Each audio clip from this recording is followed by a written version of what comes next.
Shine परिवार के आप सभी कस्टमर, सभी एसोसिएट, आप सभी को Rashid Naseem, chairman shine group का प्यार भरा नमस्कार। साथियों, एक मुहिम शुरू की जा रही, जस्टिस फॉर शाइन और जस्टिस फॉर शाइन कस्टमर्स। जैसा कि 28 तारीख को हम उम्मीद करते हैं कि माननीय उच्च न्यायालय में दूध का दूध और पानी का पानी होने का वक्त आ चुका है और ये चीज़ें जब सामने आएंगी कि कंपनी कभी भी भागने की कोशिश नहीं करी है। कंपनी के डायरेक्टर ने अपने आप को सरेंडर किया सिर्फ इसीलिए कि हम मिल करके अपने कस्टमर के साथ उनकी लायबिलिटी उतार सकते हैं।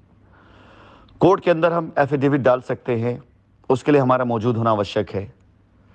कंपनी का चेयरमैन दिन रात एक करके, कभी पैसे खर्च करके, कभी अपनी आवाज़ों से, कभी जूम मीटिंग से लगातार प्रयास कर रहा है कि कस्टमर्स का भरोसा, कस्टमर्स का फेथ पूरी तरीके से कंपनी पर बना रहे। लेकिन आज जब सच्चाइयां सामने आती हैं, तकलीफ इस बात की होती है कि लोगों ने सैकड़ों बीघा ज़मीन अपने लोगों के नाम, रिश्तेदारों के नाम करा करके रख लिया और उन्होंने कंपनी का नाम खराब करने में कोई कसर नहीं छोड़ी। एक ही एग्जाम्पल आप सबके लिए बहुत काफ़ी है।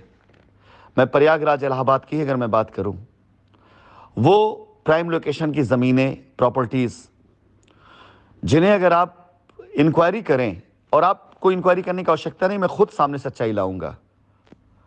प्रयागराज इलाहाबाद के अंदर हमारी कुछ ज़मीनें ऐसी हैं जिसे दिया गया सिर्फ इसलिए कि इस ज़मीन के ज़रिए उन कस्टमर की लायबिलिटी उतार दी जाए जो कस्टमर वाकई परेशान कर रहे हैं, FIR करा रहे हैं, इन्हें चाहे बेच करके, चाहे जैसे भी, उनकी लायबिलिटी ख़त्म कर दिया जाए।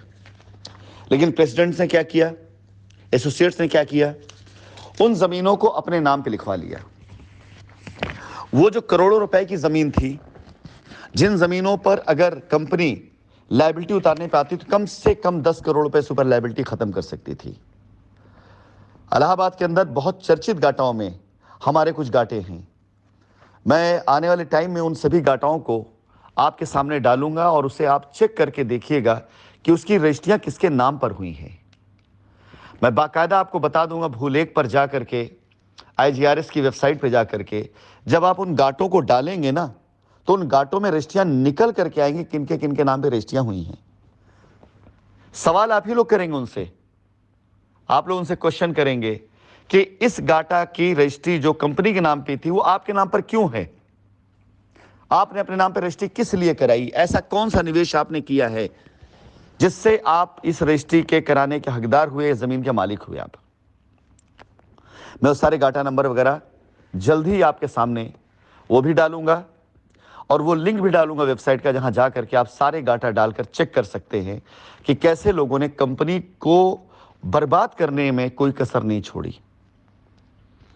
आपसे मैं पूछता हूं कि क्या इंसाफ होना चाहिए? न्यायपालिका में जब ये बात साबित होगी कि कंपनी गलत नहीं थी, कंपनी के ऊपर जो लगाए आरोप गलत थे, तो वहां से फैसला आएगा। लेकिन इंसाफ आने के लिए हमें ये लड़ाई कस्टमर के हक को अदा करते हुए लड़नी पड़ेगी और हम लड़ेंगे, हम छोड़ेंगे नहीं, हम लड़ेंगे। शुरुआत हम उन कस्टमर से करने जा रहे हैं जहां पर कंपनी को रास्ता मिल जाएगा और कंपनी अपने उन सभी कस्टमर्स को चाहे तो निपटा दे जिनके पैसे कंपनी बैंक अकाउंट में आए हैं। कंपनी वहां पर निपटा के किनारे हट सकती है, लेकिन वो सारे के सारे कस्टमर्स जिनके पैसे लोगों ने अपने अकाउंटों में लिए, वो सारे कस्टमर फंस जाएंगे जिन्होंने पैसे कंपनी के बैंक अकाउंट में दिए और लायबिलिटी उतारने के नाम पर उन्होंने 2019, 20, 21, 22 में जाकर ऐसी जो रजिस्ट्रियां करा ली हैं जिन रजिस्ट्रियों में बाकायदा विवरण नहीं डाला गया पैसों का, वो सारे कस्टमर फंस जाएंगे। इन कस्टमर्स के साथ इंसाफ हुए बगैर शाइन के साथ इंसाफ नहीं होगा। इन कस्टमर के साथ इंसाफ हुए बगैर शाइन मैनेजमेंट की कुर्बानियों का इंसाफ नहीं होगा। इन कस्टमर के साथ इंसाफ हुए बगैर इतनी बड़ी जनता जो शाइन से जुड़ी, उसके साथ इंसाफ नहीं होगा। और इस इंसाफ को करने के लिए मैं अपनी तरफ से ये पहल शुरू करने जा रहा हूं। आप सभी से निवेदन है, दी गई ईमेल आईडियों पर आप सभी अपनी डिटेल भेजना शुरू कर दें। वो सारे लोग जिन्होंने कंपनी के बैंक अकाउंट के अलावा पैसा इन एसोसिएट्स के अकाउंटों में दिया है। जिन लोगों ने कंपनी में पैसा डिपॉजिट करने के लिए भरोसा करके पैसा इन लोगों को दिया गया, लेकिन इन लोगों ने क्या किया, इन लोगों ने पैसे अपने अकाउंटों में ले करके अपनी लायबिलिटी के चेकें लगा दी, अपनी लायबिलिटी खत्म कर दी और आपको लायबिलिटी में डाल दिया। sasp3011@gmail.com और rashid.sjfx@gmail.com, ये 2 ईमेल आईडियां हैं जिसके ऊपर आपको अपनी डिटेल डालनी है। और इस डिटेल को डालने के बाद कंपनी की जिम्मेदारी बन जाएगी आपकी लायबिलिटी खत्म कराना। अगर आपका पैसा किसी एसोसिएट्स के अकाउंट में है, उस पैसे की रिकवरी कराना, और आगे मैं रजिस्ट्रियों की डिटेल भी लूंगा, उन रजिस्ट्रियों को वैधानिक मान्यता दिलाना। ये सारी की सारी चीजें आप सभी लोगों को कंपनी आपका हक लड़ करके दिलाएगी। साथ ही साथ आप जो अपनी डिटेल डालें तो उसके ऊपर अपना आप आधार कार्ड जरूर डाल दें।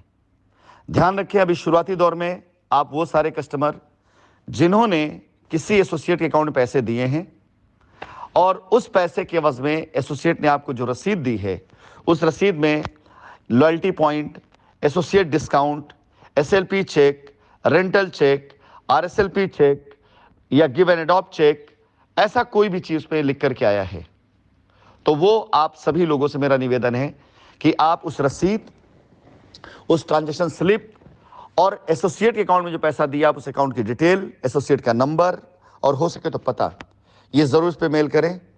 आज शाम की जो लाइव सेशन है उसमें इसको डिटेल बताया जाएगा। आशा करता हूं कि आप सभी लोग मेरी बात को एक दूसरे तक पहुंचाएंगे ताकि हर एक कस्टमर को उसका हक दिलाया जा सके।